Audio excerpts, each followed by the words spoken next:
Welcome to the jungle. Is it a paradise or a nightmare?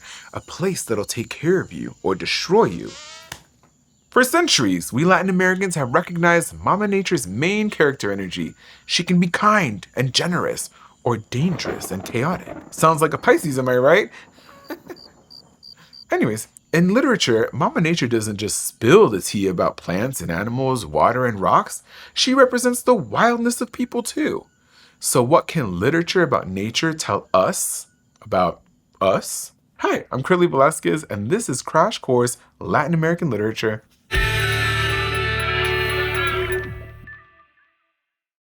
Let's start a few millennia ago. Indigenous people knew Mama Nature first, and they knew her well.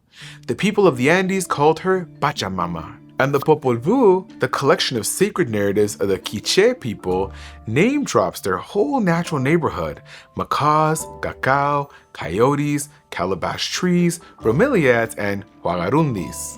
The Incas of what's now Peru regarded the sun as an ancestor and a god, often depicted as a flaming disc with a human face. And to this day, many indigenous peoples view the land as physically and spiritually connected to themselves. It's not just a bunch of rocks and dirt. Fast forward to the late 15th century, and European colonizers were pretty blown away by the Latin American landscape. Christopher Columbus praised the Americas for its soft breezes, high mountains, and fertile lands. Get out of here, Chris! The Spanish botanist Gonzalo Fernández de Oviedo gushed over everything good to eat there. Iguana, delicious. Prickly pear, it'll turn your pee red. TMI, Gonzalo. But the colonizers' attitude wasn't on this land, we all fam. It was more like, what's yours is mine. For 3 centuries, European colonizers seized control of this vast landscape, violently forcing out indigenous peoples and the ways they viewed their environment. Though, to be clear, indigenous folks are still very much part of Latin America today, and the rest of the world. In the 19th century, Latin Americans rose up through independence movements, transforming colonies into nation-states. And those nation-states had to grapple with big questions like, who are we now? And who are we going to be in relation to this land? Some 19th century writers, like the Venezuelan-Chilean poet Andrés Bello, drew inspiration from the European Romantics, who tied passionate emotions to the natural world. While living in England, Bello wrote the epic poem Silva a la agricultura de la zona tórrida, agriculture in the torrid zone. It oozes with idealism about the landscape back home. Bello addresses the land directly, lovingly even, with lines like, "You give sweet sugarcane, whose pure sap makes the world disdain the honeycomb." But Bello also claims there's a responsibility involved to place the fertile soil, now harsh and wild, under the unaccustomed yoke of human skill and conquer it. Keep your yoke away from Pachamama, Bello. As the 19th and 20th centuries unfolded, many Latin American writers distanced themselves from the European Romantics' idealism toward the wilderness. Instead, they invoked the llanos, plains, and the pampas, grasslands, as backwards places. In them, nature wasn't quaint and the jungle wasn't paradise.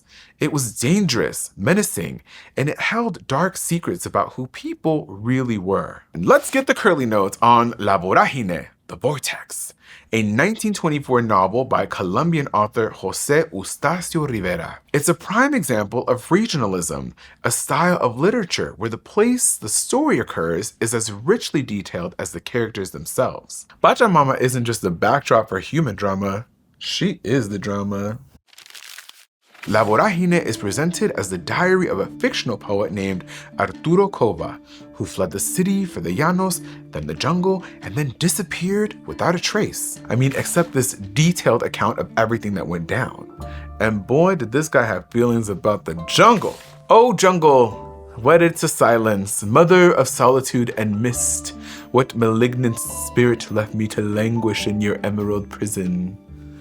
Oh, jungle, let me escape your sickly shadows, your living cemetery, your primordial kingdom of agony and resuscitation. In La Vorágine, the jungle is one mean place, a vortex of nothingness, where humanity falls away and chaos prevails.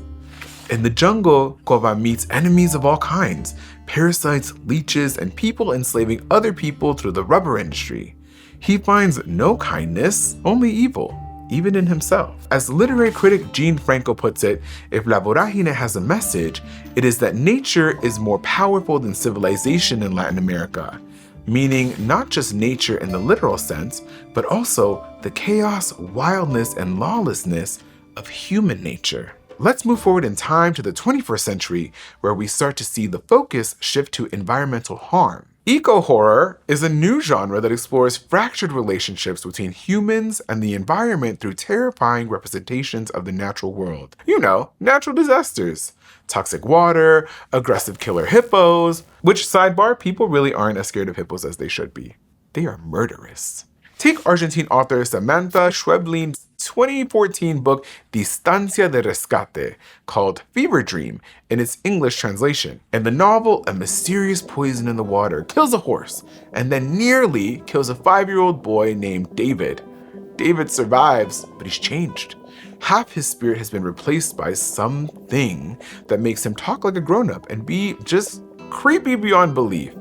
Then when Nina, a little girl on vacation, also ingests the poison, her mother Amanda becomes desperate for answers. And this story was inspired by real-life dangers. Like in the 1990s, people living in the city of Ituzaingó became suspicious that there was a link between pesticides and the high rates of cancer, birth defects, miscarriages, and sick kids in their community.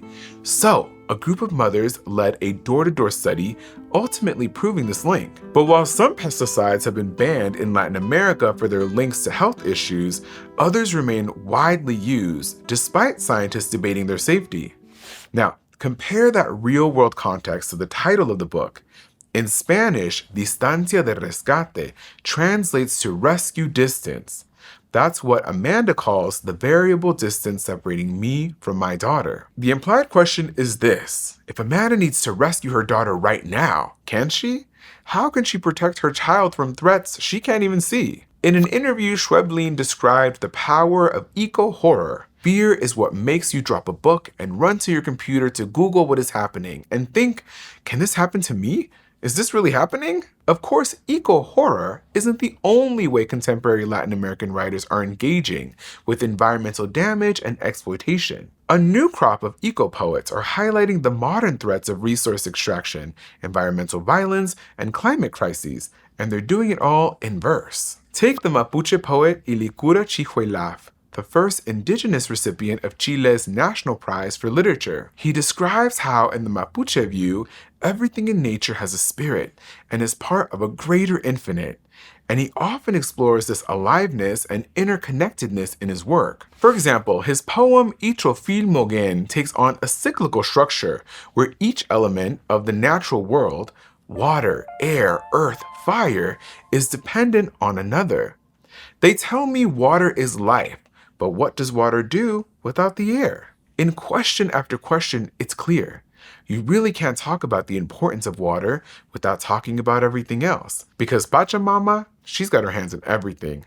Chihuelaf presents a hopeful alternative to eco-horror, where materialism and environmental degradation are left behind in favor of a more indigenous view of harmony with the earth. Nature has been a source of inspiration for Latin American writers for centuries, and whether they've shown Mama Nature as a source of wonder, terror, turmoil, or transcendence, those representations often reflect not just the landscape, but the social and political times too. In our next episode, we'll explore how Latin American literature has drawn inspiration from another source of turmoil: tyrants and dictators. Until then, go show Pachamama some love. Thanks for watching this episode of Crash Course Latin American Literature, which was filmed at the Carlos Hernandez studio in Indianapolis and was made with the help of all these tree huggers. If you want to help keep Crash Course free for everyone forever, you can join our community on Patreon.